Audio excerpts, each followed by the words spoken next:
Welcome, banjo lovers. We are very happy to be here.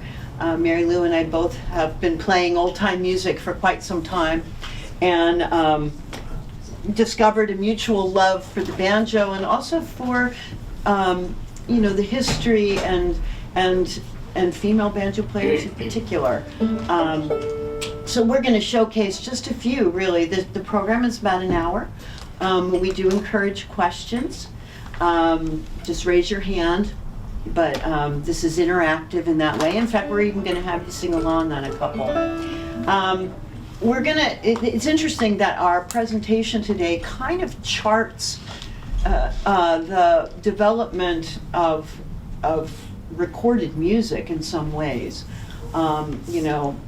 We could do a whole day symposium, but we're not going to. But I think a lot of you probably know that American, call it mountain music, call it American traditional music, you can call it Appalachian music, but it extends beyond the Appalachians, the Ozarks, etc. Has its roots in Celtic music, certainly, in African music, even in some Germanic music and some Eastern European music, and certainly in some Native American music. And like America, it's a melting pot music where different traditions came together. And in the 1920s, that's when recorded music started for the most part. And interestingly, the first recording of the first commercial recording of a five-string banjo was of a woman. And there was a duet. I'm going to use my hands a lot because I play instruments, that's what keeps me from doing that. But there was a duet based out of North Carolina by the name of Samantha Bumgarner and Eva Davis. And in 1924, they went to New York City. They were, and a lot of these women, as we talk about it, will be echoing this story. They played in their communities. They played dances in their communities, church barbecues, socials, whatever. But there was an appetite for recorded music, and hillbilly music was big when recording started out. It was selling, and that's what gets you recorded. Somebody sells records, the next record company says, we got to get some more hillbilly acts. So Eva Davis and Samantha Bumgarner went to New York City in 1924 for Columbia Records and recorded, 8, 12, I'm not sure if did 12 get released, but they played banjo and fiddle. So it was the first recording of the five-string banjo, and it was also one of the first string band recordings, if you like many scholars, consider a banjo and a fiddle a string. Yes. Which is what it was. And they were singing and playing dance music from their home in North Carolina. So they were the first persons to record Cindy, which some of you who learned folk music in elementary school probably sang it, Come along, old Cindy, come along, old gal. There's many, many permutations of it. And this is theirs. And they called it was released under the name Cindy in the Meadows, which no one ever says.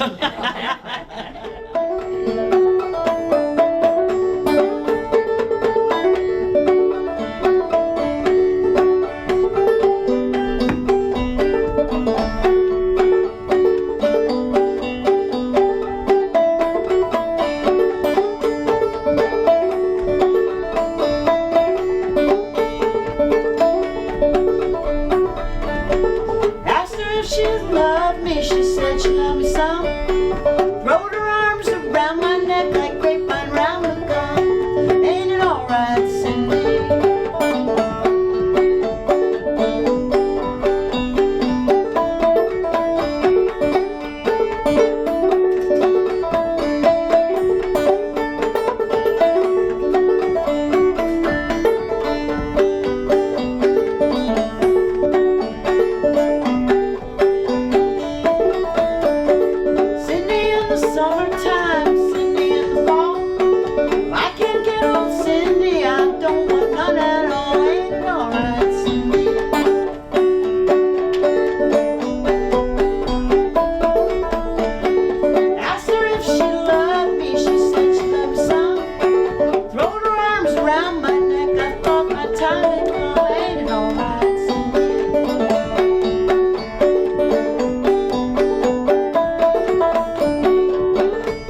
That's what was happening in 1924, if you don't remember. The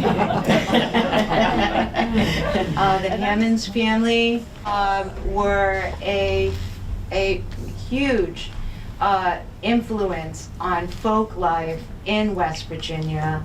They actually were a migratory family until the 1920s. And she was a sister of Burl and Sherman Hammond. She was born in 1899. And she was best known for her enormous repertoire of songs, stories, and family legends. She played banjo with a delicate two-finger style and also frilling style. But she was also celebrated for her extensive knowledge of herbal cures.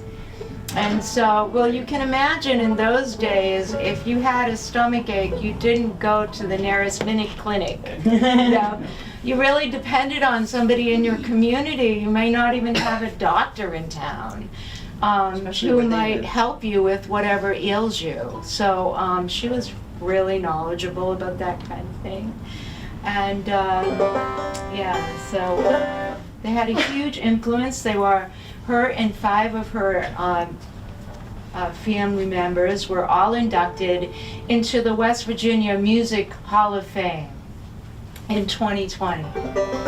So this next song is called Blue-Eyed Gal, and but it's also known as Fly Around My Pretty Little Miss, and we can all sing along to it.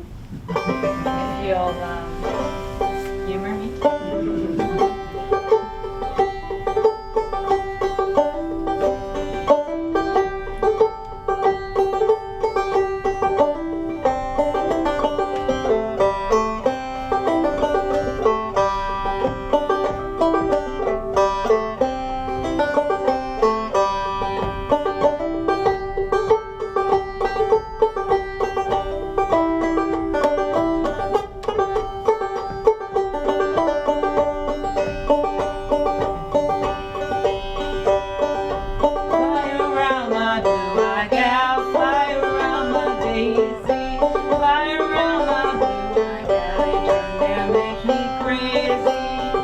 So the words are, fly around my blue-eyed gal, fly around my daisy, fly around my blue-eyed gal, you darn near make me crazy. That's cursing, you know, that's hillbilly cursing.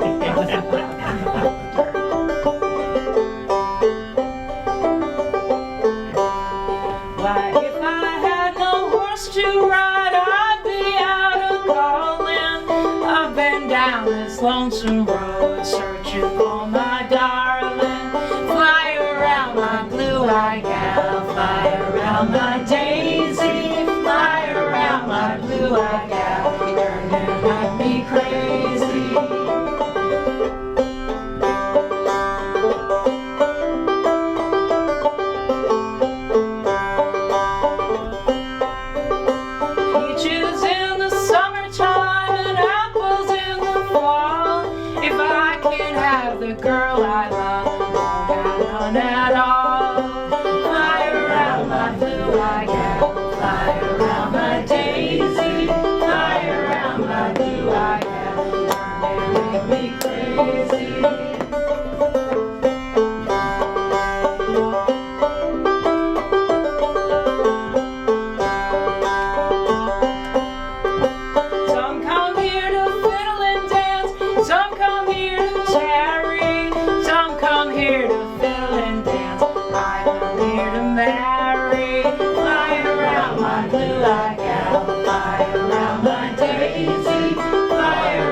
Very nice singing, thank you.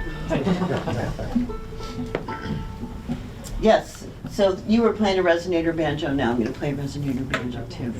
So the next banjo player is somebody probably that you all know, but she's not known for her banjo playing, she's known for her guitar playing, and that's Mother Maybelle Carter. Does everybody know who Mother Maybelle Carter is? Yeah. She was born in 1909, and Carter family, recorded over 300 sides. It was Maybelle, Sarah, her cousin, and Sarah's husband, A.P., was the official Carter family. And a lot of you probably know that June Carter was Maybelle's daughter, and June Carter became June Carter Cash when she married Johnny Cash. So Maybelle was Johnny Cash's mother-in-law. I always think of it as he was her son-in-law, is the way I think of it, because Mother Maybelle is like blood. But there is a book, since this is a library show, we'll reference a book. There's a book about the Carter family called Will You Miss Me When I'm Gone, written by a guy in Connecticut, actually. I think there's two authors, but the one that I know is Mark Zwanitzer, Z-W-O-N-I-T-Z-E-R. And in the book, they talk about Maybelle's very distinctive guitar style, and Maybelle's mother played the banjo, as did Maybelle. And the thought by the scholars is that her guitar style developed from banjo playing. And all that's well and good, but luckily for us, in the 60s and the 70s, the New Lost City, Maybelle was still alive. She died in, when did she die? In 78. In the 60s, the New Lost City Ramblers came around and found out that Maybelle, she's a goddess in traditional American music. They found out she was still alive and she could still play, and so she played Newport Folk Festival. She went out to California. Johnny Cash had her on stage with him. And there's video of her playing the banjo. So we can see it and believe it. And she was good. Gee, there's a surprise. And so this is something I learned from her. It's a dance tune called Sugar Hill. And if you know Sugar Hill, it's different. But it's got a little refrain, so.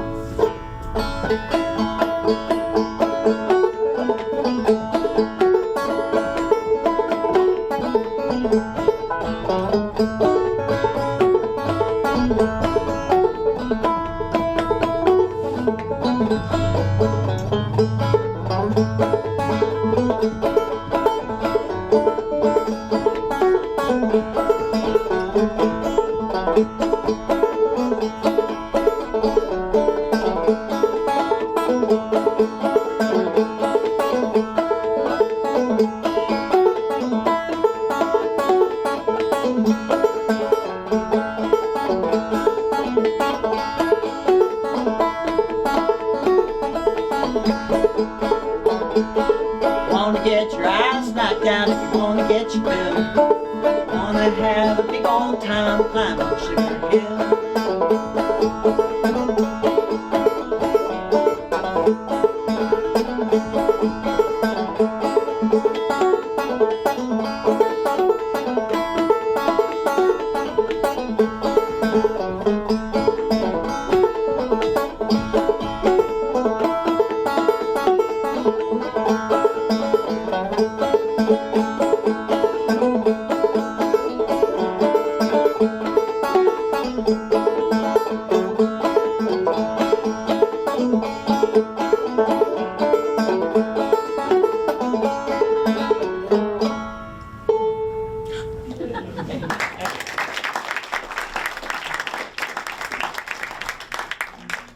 That's good old dance music right there.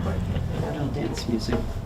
Yeah, and Mother Maybelle, her guitar playing influenced a whole generation of guitar players, Doc Watson and others like Norman Blake, Yeah. and that, because the particular type of playing, this kind of finger style strumming that she did and finger picking, was really hadn't been done, and obviously that came from the banjo, so pretty cool actually. Yeah, very cool. right. So next up is another woman. I forgot, I just wanted to mention, I forgot. Oh, no, sorry, that's okay. That, you know, when she was playing Maggie Hammons, MaryLou was playing Maggie Hammons, right? They mentioned that I'm from West Virginia. My mother used to live close to the Hammons family. She lived they lived outside of Marlinton, and my mother also lived there for a while. And so one summer when I was visiting her, I was driving around in a truck, and someone, you have to understand, it's a very rural area. And we're driving around and you know, past this cabin, and they said, oh, that's where the Hammons family lives. And that was like, what? And they were just sitting out on the porch. They didn't really have electricity, actually. So it always means a lot to me when I hear the Hammons family. I know, they were really pivotal in West Virginia folk culture. Yeah. Huge. And basically they weren't actually professionally recorded. It was someone that came to their home, this fellow Dwight Diller, who was a banjo player from West Virginia area. He wanted, and there was a few other kind of scholar people who wanted to make sure that they preserved this music, and it's wonderful that they did. You can get recordings of Maggie Hammons on the Field Recorders Collective. And these are all home recordings, all different home recordings from different people all over the country. So it's a wonderful thing that this exists, you know, and that we know about it, because it can get lost, you know, that kind of thing. So next up is a woman named Bertie Mae Dickens. And Caudle was her maiden name. She actually was born in Grayson County, Virginia, but lived most of her life in Ennis, North Carolina. And she grew up in a huge musical family, like all these people. That's what they did. You didn't have TV, you didn't even have radio yet. Radio came in afterwards. And so you entertained yourself. And sometimes because you were like farmers or whatever, and this helped you get through your work. And so, and they weren't easy times, but having that kind of singing and playing music really helped people. And so, so Bertie Mae actually grew up, her father and 3 brothers all played fiddle and banjo, and she learned as a young girl to play fiddle and banjo. And they actually played when she was with her family then, before she got married, played in dances and that kind of thing. She played clawhammer style, and also this pretty kind of 2-finger picking that I'm gonna showcase tonight. And a lot of people in, especially like in the mountains, played this style of 2-finger playing, sometimes to accompany themselves singing-wise. So it was a little less droney and more, you know, more particular. And so this song, so Bertie Mae was born in 1902, and before she passed, like 2 years before she passed, she was received the North Carolina Heritage Award, which is wonderful. You know, that these people get honored while they're still here because of all her contributions to her music community and community. So this particular song is called Going Where the Chilly Winds Don't Blow, and it's basically in a family of tunes where it's like another song that's like it is Red Rocking Chair and Sugar Babe, and that kind of thing. It's a modal tune.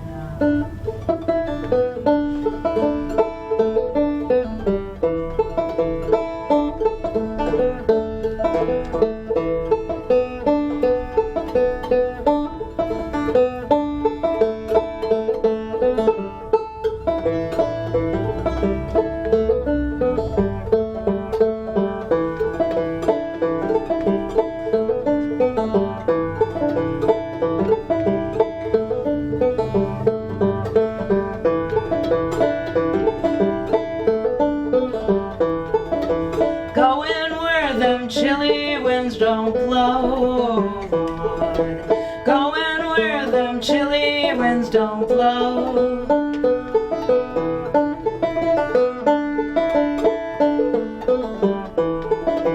Going where the climate suits my clothes, oh Lord. Going where them chilly winds don't blow.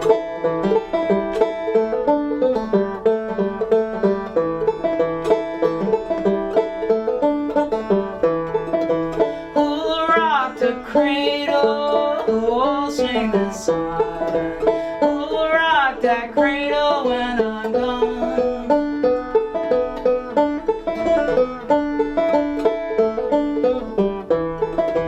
Can't get along this way, oh Lord. Take you to your mama next payday.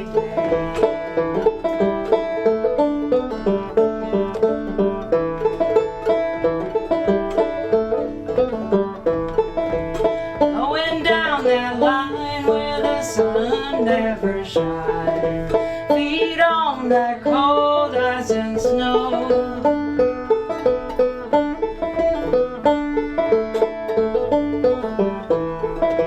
See when your trouble's bad as mine, oh Lord. See when you ain't got a dime.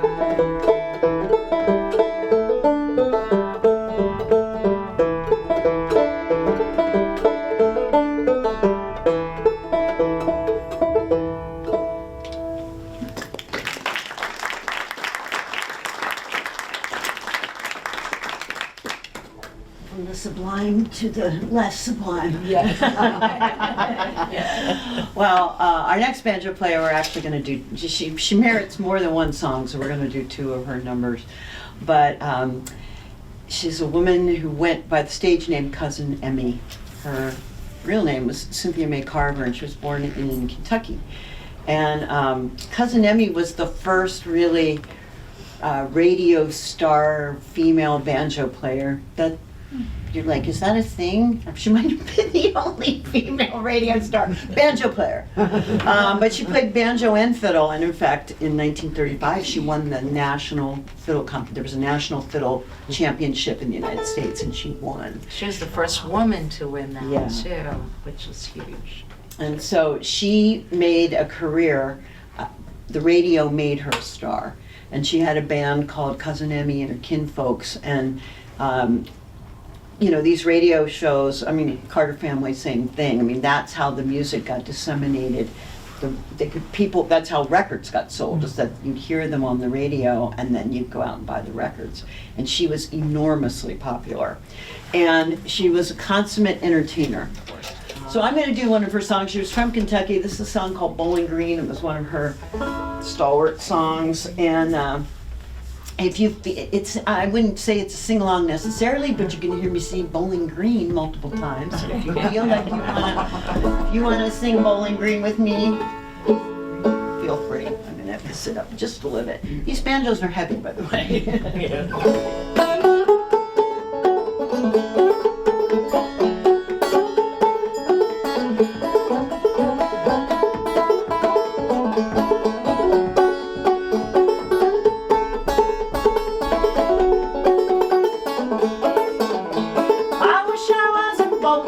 Sitting in a chair, one arm around my old guitar, the other around my dear, and the other around my dear. Bowling Green, good old Bowling Green.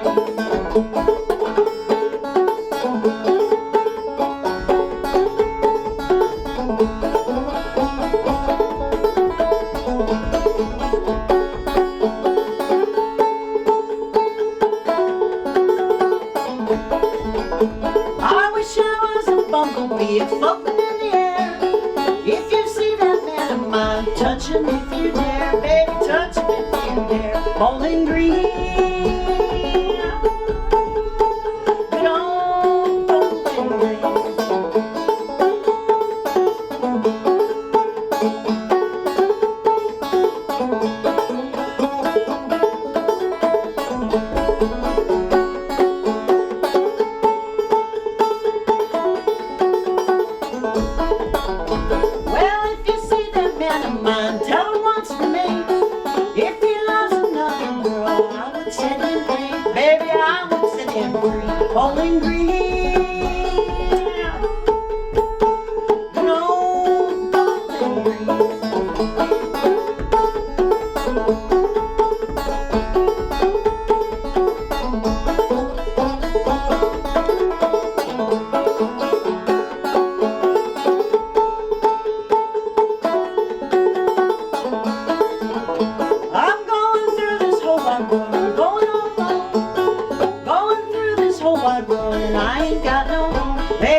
Cousin Emmy justice, I gotta say. Oh, it really is difficult.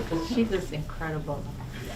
I mean, she played live on the radio right into the 40s, and at one point she had 2.5 million listeners from Canada to Mexico. So she was really popular, and if you take a look at that Pete Seeger, you will understand why. I mean, she's on there with the Stanley Brothers. I think they're about to go like on tour at that point in Europe, and they even seemed like what's going on? Really, she comes out with a big old resonator banjo, high heels and a skirt, and she is just going to town. And yeah. I mean, and then in the 50s, when the popularity of live radio waned, she moved to Los Angeles and actually was in a couple of B-rated movies. And she actually had 9 children but raised 12. So she adopted 3 in Los Angeles. She was busy. I mean, this woman was, and she was an astute businesswoman too. She kept her songwriting rights. And she wrote Ruby, Are You Mad at Your Man? You know, Ruby, the Osborne Brothers' big hit. Yeah.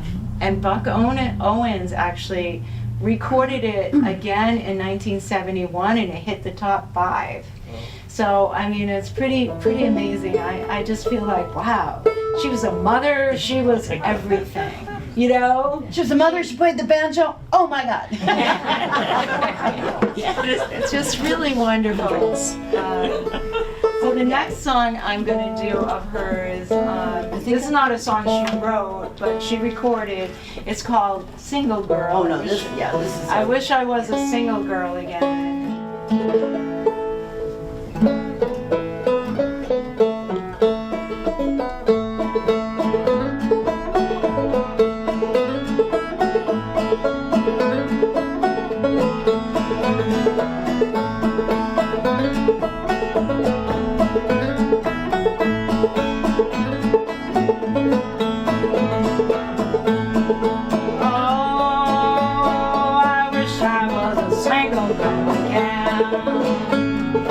When I was single, marrying was my grave. Now I am married, I got trouble to my grave. Oh, I wish I was a single girl again.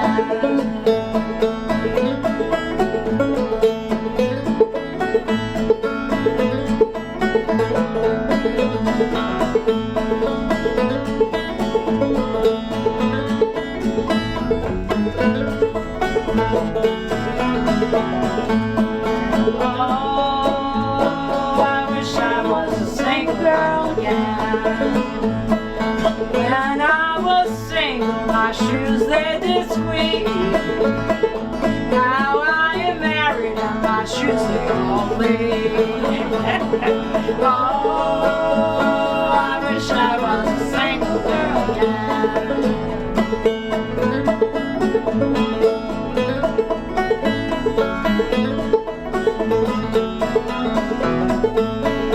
Oh,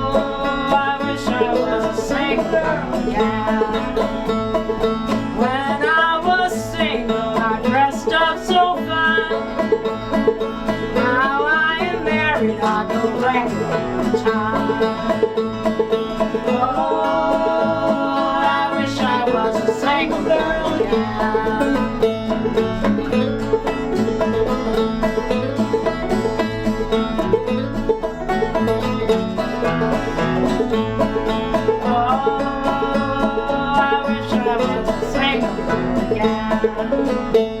My dishes to wash and a string to go to. When you are married, now you got it all to do. Oh, I wish I was a single girl again. Hey.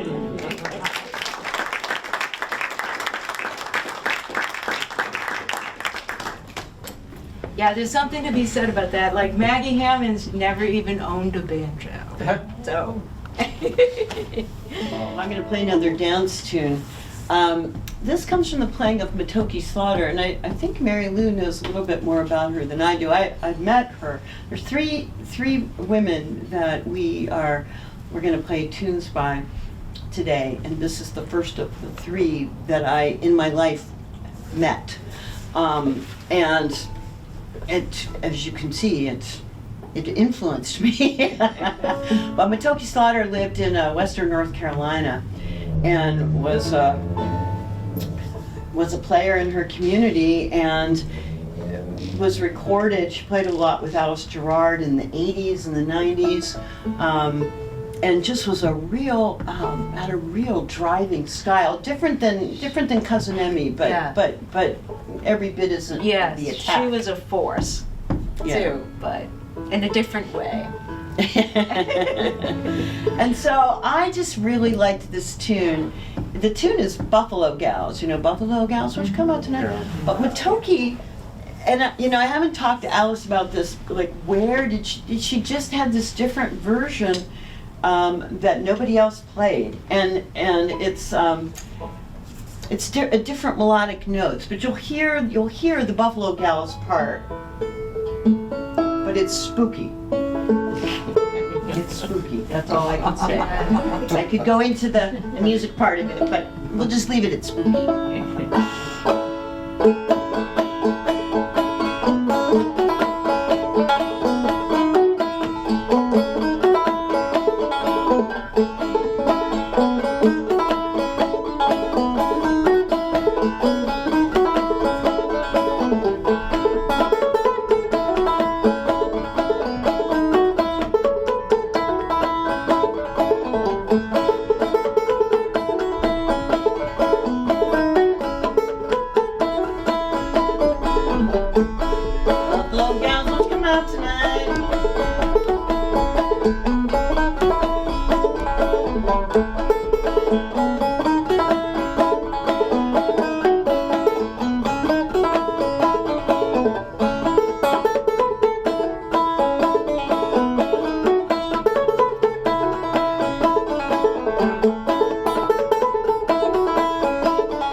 I think you're going to do another Matokie Slaughter, right? Yes.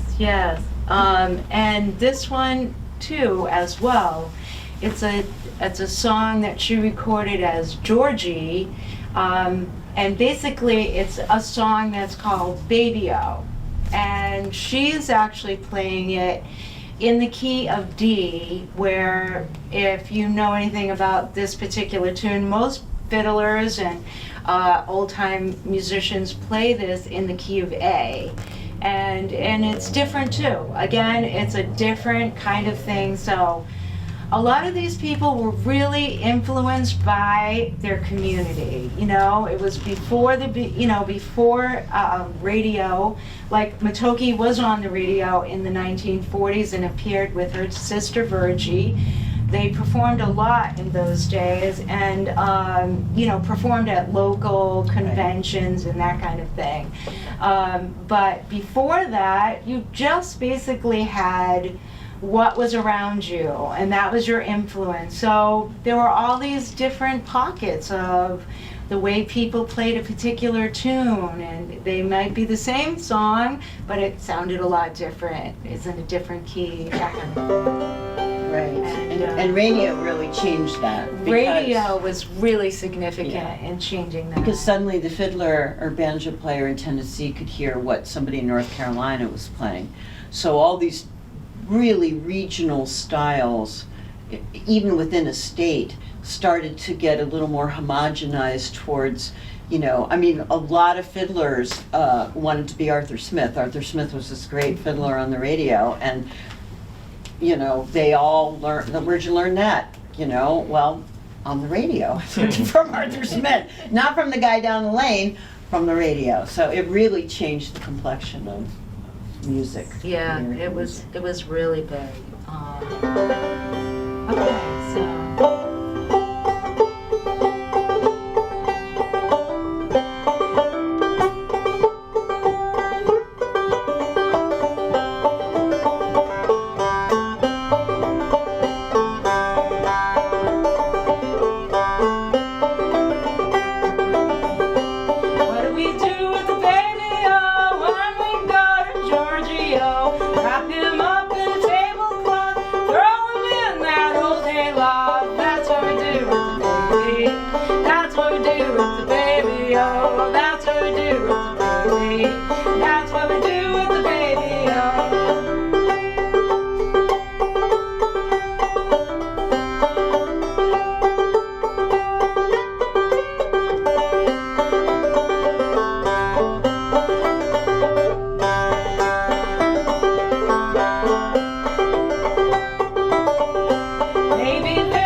That song, Ruth Crawford Seeger, who was the matriarch of the Seeger clan, collected a lot of folk songs, and she collected that one, Baby-O, as known as Baby-O in that book, and said it was a lullaby. And supposedly it was what parents, the parents were at the situation is people are at the parents are at the square dance, and they're trying to get the baby to go to sleep so they can dance. Okay, so that's what that's why they're putting it in the stable cloth, in the stable loft, in the tablecloth, and putting the moonshine in the smack. Okay? Because the baby needs to go to sleep because the party is on. Okay. And years ago, I was at a camp and somehow got assigned to teach small children, which I didn't remember signing up for. And I thought, well, that's a great song. What you gonna do with the Baby-O, right? So gather around, children. And I was singing it. And they started getting extremely distressed. And they were like, what? The baby's crying. Why is the baby crying? I was like, well, we're trying to get it to stop. Yeah, but what are you doing to the baby? I was like, I'm not doing anything to the baby. I mean, they were distressed. Okay, plan B.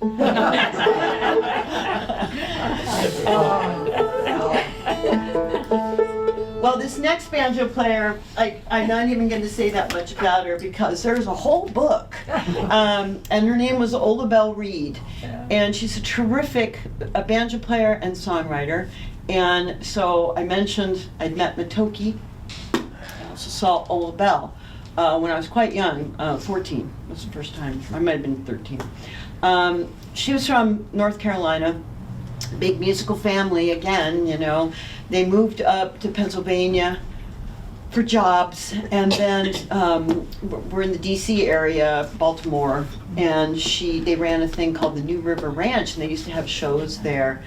And this is a book by a record label called Dusted Digital, if y'all remember that. It's got 2 CDs in it chronicling Ola Belle and her family.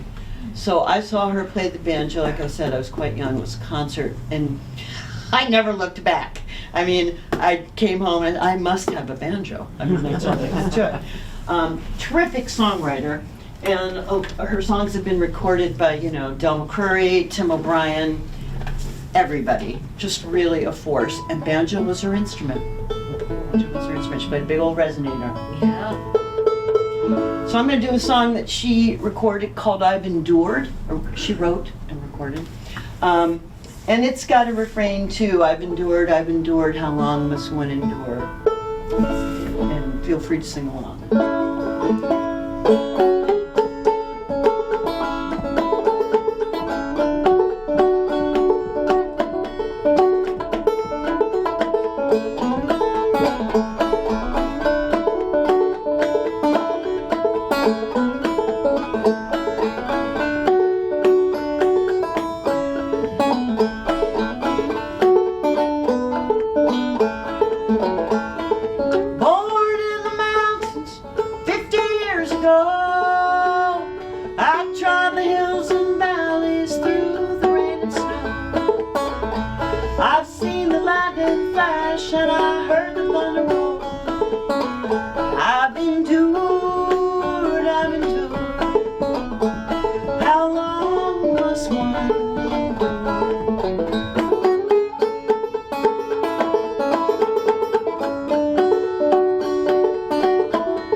Favorites, hands down. Yeah. She just captured it all right there. What happens next, MaryLou? I think you're going to be dancing. Oh, okay. We're going to have a dancing portion.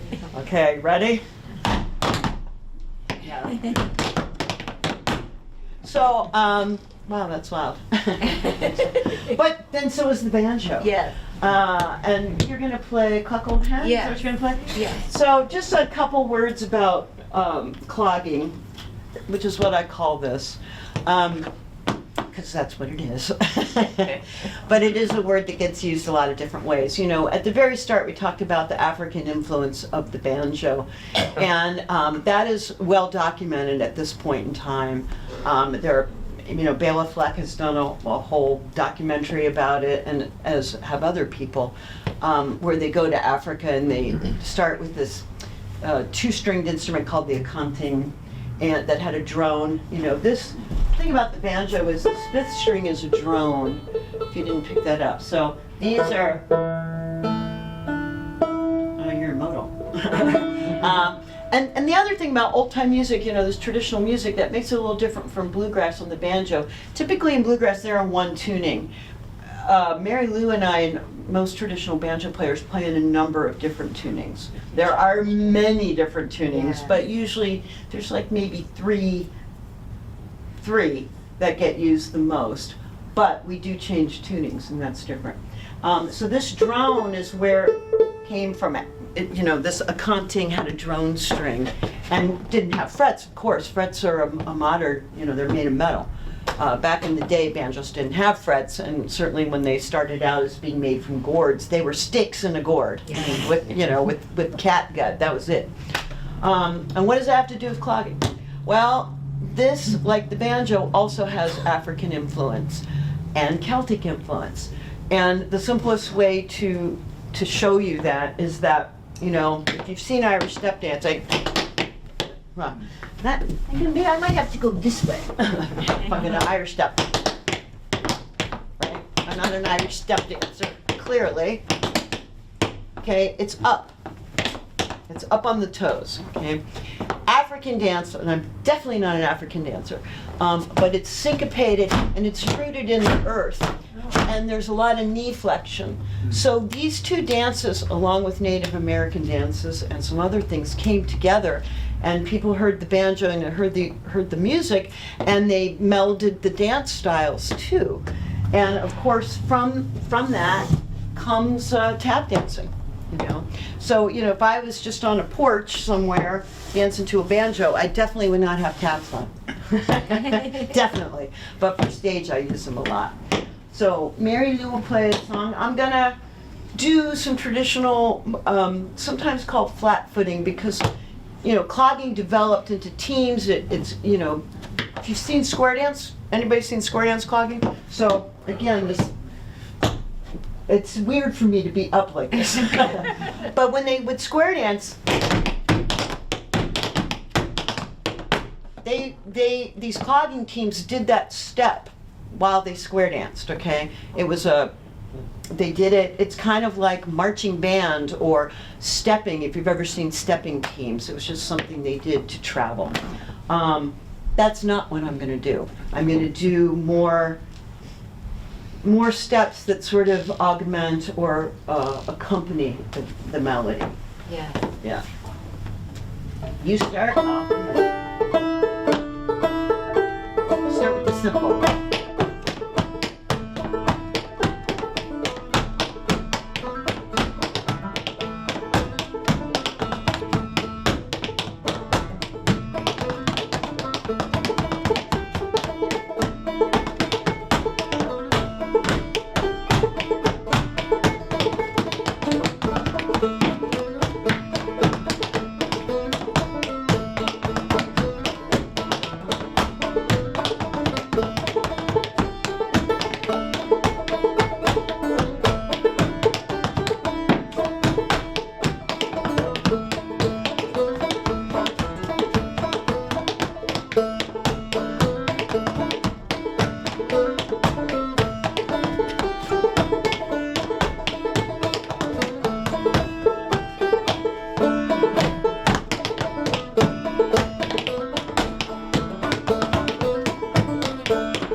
I lived in Cincinnati for some time, and the Coon Creek Girls, of which Lily Mae was a part of, so they were this group that was kind of like put together by a talent person or a radio person or a record person. Yeah, John Lear. Yeah, and they gave them all flower names. So she was Lily Mae, and she was a terrific banjo player, terrific fiddler. And the Coon Creek Girls had, there was a place in Renfro, Kentucky where they played the barn. And, you know, they put on shows, live shows, you know, with multiple artists, but they were sort of the big draw. And so when I lived in Cincinnati in the 80s, there was an Appalachian Festival, and they'd get Lily Mae to come up every year, and she would play, and she's just terrific. So we're going to do one of the Coon Creek Girls songs called Banjo Pickin Gals. The name of this program, actually.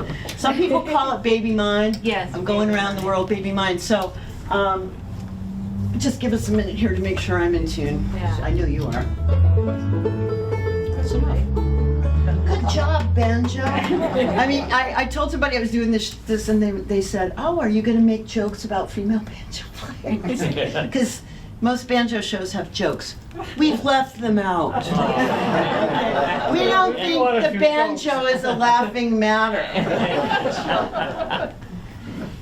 You know what they call banjo in a dumpster? A good start. Okay, it goes like that. So Yes. I think we can all agree that the jokes, not so much. Cousin Emmy, if you're listening. Yeah, I know. She would have had him. She She would have had him for sure. Yes, that's the other joke is something like I left my banjo in the car, and when I came back, there were 2 banjos in the car. So this is a sing-along. Going around this world, baby mine. Yes, sing along. Going around this world, baby mine. I'm going around this world. I'm a banjo picking girl. Going around this world, baby mine. You'll pick it right up.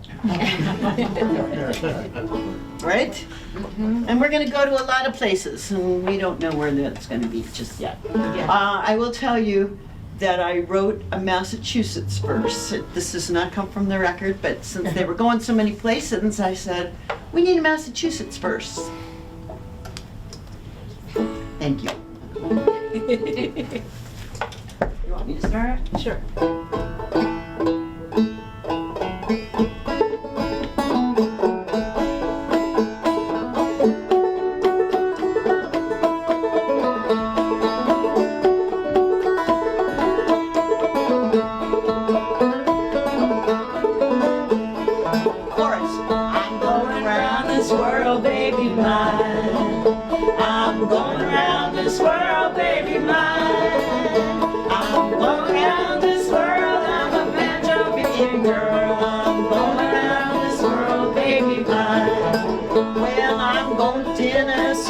Baby mine, I'm going to Tennessee, baby mine. I'm going to Tennessee, God, don't you follow me. I'm going to Tennessee, baby mine.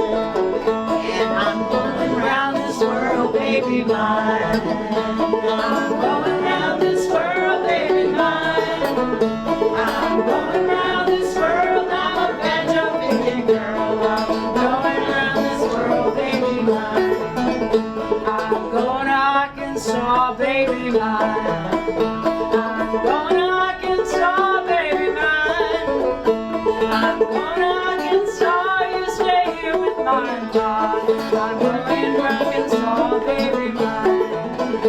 I'm going around this world, baby mine. I'm going around this world, baby mine. I'm going around this world, I'm a banjo picking girl. Going around this world, baby mine. Well, I'm going to Chattanooga, baby mine. I'm going to Chattanooga, baby mine. I'm going to Chattanooga, and from there I'll go to Cuba. I'm going to Chattanooga, baby mine. And I'm going around this world, baby mine. I'm going around this world, baby mine. I'm going around this world, I'm a banjo mine. I'm going to North Carolina, baby mine. I'm going to North Carolina, baby mine. I'm going to North Carolina, well, then I'm going to China. I'm going down to Carolina, baby mine. Well, I'm going round this world, baby mine. I'm going round this world, baby mine. I'm going round this world, I'm a banjo picking girl. I'm going round this world, baby mine. Well, I'm going to Massachusetts, baby mine. I'm going to Massachusetts, baby mine. I'm going to Massachusetts, you've become such a nuisance. I'm going to Massachusetts, baby mine. And I'm going around this world, baby mine. I'm going around this world, baby mine. I'm going around this world, I'm a banjo picking girl. I'm going around this world, baby mine. I'm going to Illinois, baby mine. I'm going to Illinois, baby mine. I'm going to Illinois, going to banjo picking boy. I'm going to Illinois, baby mine. Last chorus. Going around this world, baby mine.